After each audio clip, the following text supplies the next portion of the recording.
السلام عليكم. النهاردة هنعمل فطار أرديحي. يعني ايه أرديحي؟ يعني من غير لا فراخ ولا لحمة.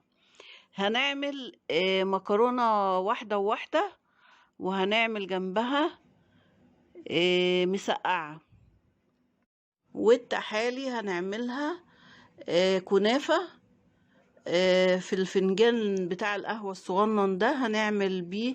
هنعمله زي معيار صغير كده للكنافة، يعني هتبقى قطعة صغننة قوي. هنعملها كده بس بعد ما نخلص الأكلة بتاعتنا.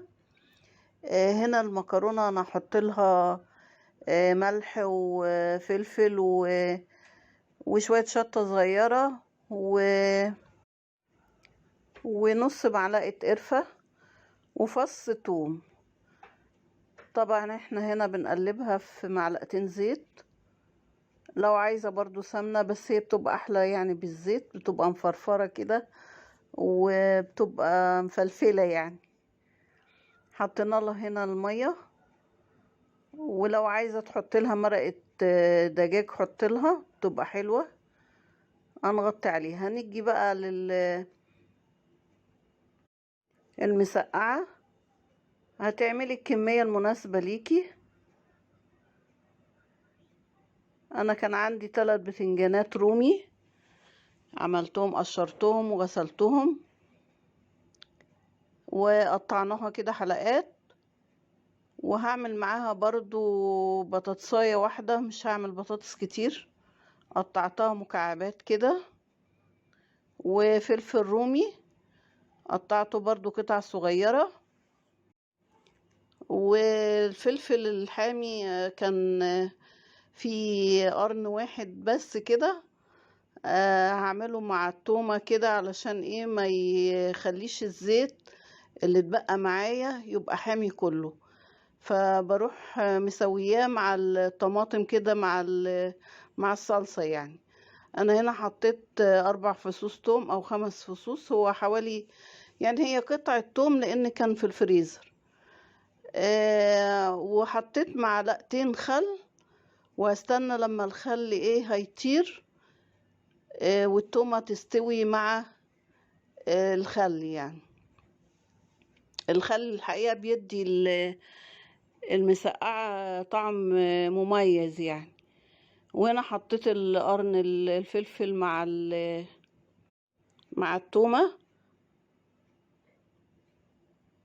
وحطينا باكو صلصة. يعني الحقيقة ما كانش عندي طماطم تكفي، فاشتغلت بالصلصة يعني. الواحد ما يوقفش نفسه يعني على حاجة. حطيت كوباية مية عليها هتتسبك معاها،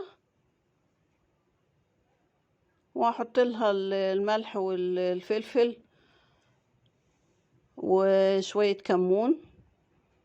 وحطيت البتنجان والبطاطس والفلفل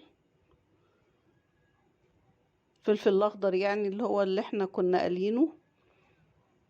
كنت مقطعه قطع يعني. بس هي دوبك هتاخد غلوة واحدة وخلاص على كده بقت الأكلة بتاعتنا جاهزة والمكرونة استوت. هنبتدي بقى نشتغل في الكنافة. كان عندي أقل من نص كيلو يعني كنافة، طلعته من الفريزر وفككتها كده وقطعتها قطع صغيرة. هعمل لها اللي هي القشطة الكدابة. كوبايتين لبن، معلقة دقيق، معلقة نشا، نص كوباية سكر أو أقل من نص شوية، يعني حوالي 4 معالق سكر.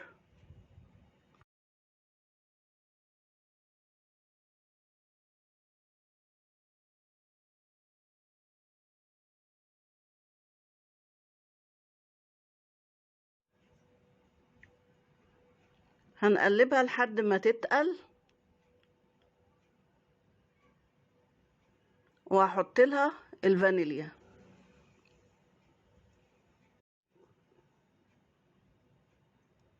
رفعتها من على النار، بعدين هنا حطيت الفانيليا، هفضيها بقى في طبق عشان تبرد.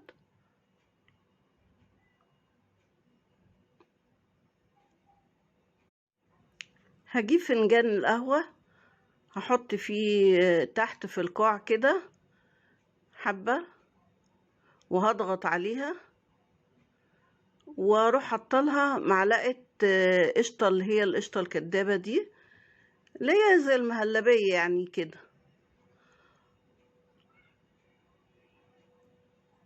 وبعدين هحط طبقة تانية من الكنافة، بس مش هدوس قوي علشان ما تطلعش يعني من الجناب. يعني هحطها كده برفق كده شوية، وايه هدوس عليها حاجة بسيطة كده عشان تلزق مع بعضها. هقلبها على ايدي، هخبط كده بالراحة، هتنزل اروح حطها هرصها في الصاج او في الصينية بتاعتنا.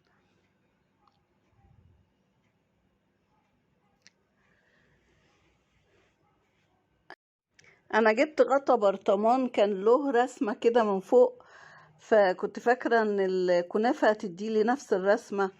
هي قبل ما تستوي كانت مدياني الرسمة بتاعت الغطا ده، لكن بعد ما استوت الكنافة الرسمة راحت خالص.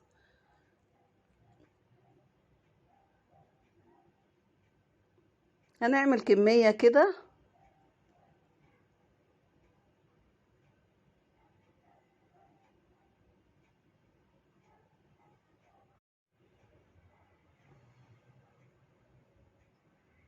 ده غطا كان بتاع برطمان، بس كان فيه رسمة كده من فوق.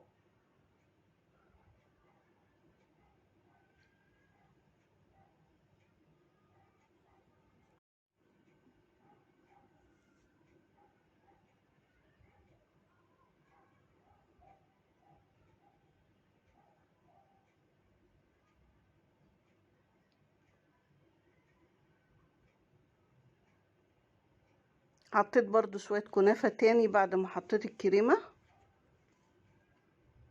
وقلبناها. شوف الرسمة، بس لما استوت ما كانتش باينة. هنخلص الكمية. هي الحقيقة يعني مش كمية كبيرة كنافة. وقلت اعمل بقى علبتين كده، يعني دول يعني اللي عايز قطعة بقى كبيرة كده يبقى ياخدها يعني. هي دي الأصغر علبة في العلب الفوم الفويل. بجيبها برضو لما بتبقى عايزة أعمل كريم بتاع دي مكرونة بالبشاميل بالكريمة، فبجيبها بحيث ان هي تبقى على قد القطعة يعني. لما يكون عندي عزومة او حاجة او انا هشيلها في الفريزر، فبروح مطلعة العلبة على قد قطعة يعني. بتبقى حلوة جدا. جبت علبتين، كان الكمية اللي فاضلة على قد علبتين يعني، فعملتهم. برضو حطينا جزء تحت والكريمة في النص، وبعدين حطيت برضو جزء تاني من الكنافة فوق. برضو هضغط بسيط بسيط كده عشان الكريمة ما تطلعش وتحرق من فوق.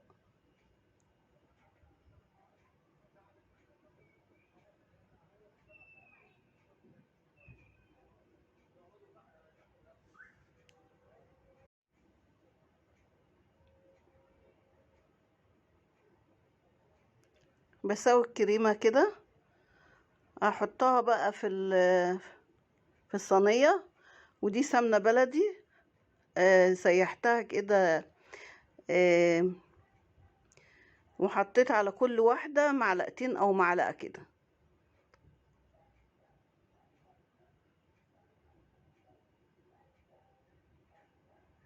كده بتبقى احسن ما انتي تحطي على الكنافة نفسها لا، بعد ما تخلصيها خالص بتحطي، بتبقى طعمها باين اكتر وما بتشربش يعني سمنة كتير، بتقدري تتحكمي فيها.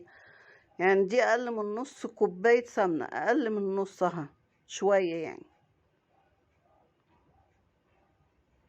طبعا كنت حاطة في القاع بتاع العلب دي حبة برضو صغيرين، وفي الصينية طبعا ما حطيتش لان اللي بينزل في الصينية. نزلتها الاول على البوتاجاز في الفرن من تحت الاول 5 دقايق، وبعدين رفعتها فوق وشغلت الشواية 3 دقايق عليها، وبعدين حطيت لها شوية عسل صغيرين، لان طبعا الكريمة كان فيها سكر، فما يا دوبك حطيت حاجة بسيطة جدا. البرطمان ده انا كنت عاملة كيلو شربات من اول رمضان، بس خلص اهو.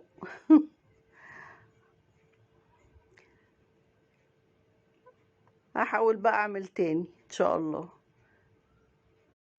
كنا على طول بنعمل قطايف وكده وحلويات،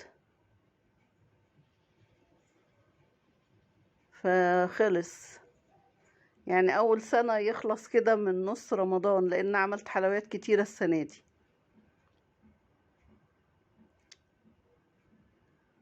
اتمنى ان فيديوهاتنا تعجبكم، وارجو منكم الشير والتعليقات الجميلة بتاعتكم.